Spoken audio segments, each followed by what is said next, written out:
Hello అండి. ఇవాళ నా బ్రేక్ఫాస్ట్ శనగల సలాడ్.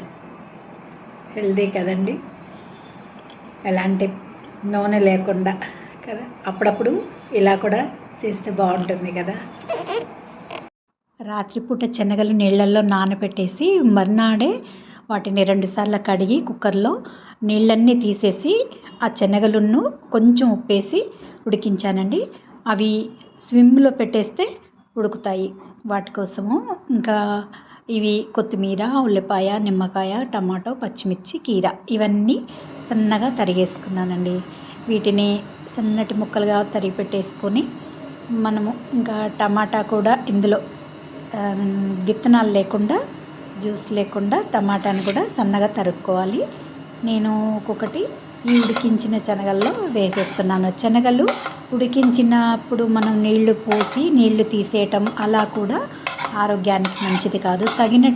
అసలు నీళ్ళే పోయకుండా మనం ప్రెషర్ కుక్కర్లో పెట్టేసి స్విమ్లో పెట్టేస్తే అదే కొంచెం సేపట్లో ఉడికిపోతాయండి. మనము దాన్ని ఒక్క విజిల్ అయినా తీసుకోవచ్చు, లేదంటే కొద్దిసేపు ఉంచైనా వాటిని తీసేయచ్చు అనమాట.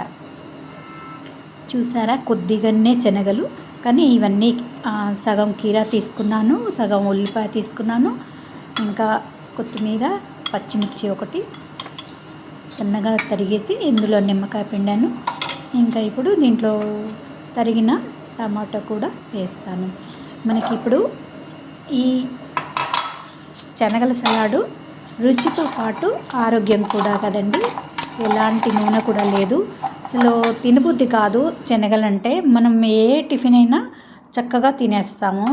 కానీ ఇప్పుడు మీరు ఇది ఇలా ఎక్కువ కీరా ఇవన్నీ కలిపి ఎక్కువ వేస్తే శనగలు ఎన్ని ఉన్నాయో వాటికంటే ఇవి ఇంకా ఎక్కువే ఉన్నాయి మొక్కలు. అందువల్ల వీటి టేస్ట్ అనేది మనకి చాలా ఇంకా నోట్లో అనేది తినబుద్ధి అవుతుంది అనమాట. మనకి కీరా చాలా టేస్ట్గా ఉంటుంది, లెమన్ కూడా బాగుంటుంది కదా. పచ్చిమిర్చి తగినంత వేసుకోవాలి. నేను ఉడికేటప్పుడే శనగలు ఉప్పు వేసాను, మళ్ళీ వేయలేదు. కనుక ఇది మనకి ఇలా తినటం ఆరోగ్యం ఇంకా చాలా బాగుంటుందండి. అప్పుడప్పుడు ఇలా తినాలని మా అమ్మాయి వాళ్ళ ఇంట్లో అలవాటు చేసుకున్నానండి.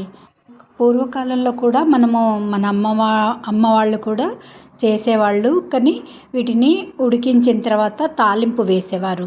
కానీ తాలింపు వేసే కంటే ఇలా పచ్చి కూరగాయలు కలిపి తింటే మనకి గ్యాస్ కూడా అవ్వదు, చాలా మంచిదండి. షుగర్ పేషెంట్లైనా ఎవరైనా కూడా చక్కగా తినేయచ్చు. హెల్దీ కూడా. తక్కువ క్వాంటిటీలో శనగలు తీసుకోవాలి, అప్పుడే మనకి అరుగుదల అనేది ఉంటుంది. ఈ వీడియో కనుక నచ్చితే లైక్ చేయండి, కామెంట్ ద్వారా కామెంట్ పెట్టండి.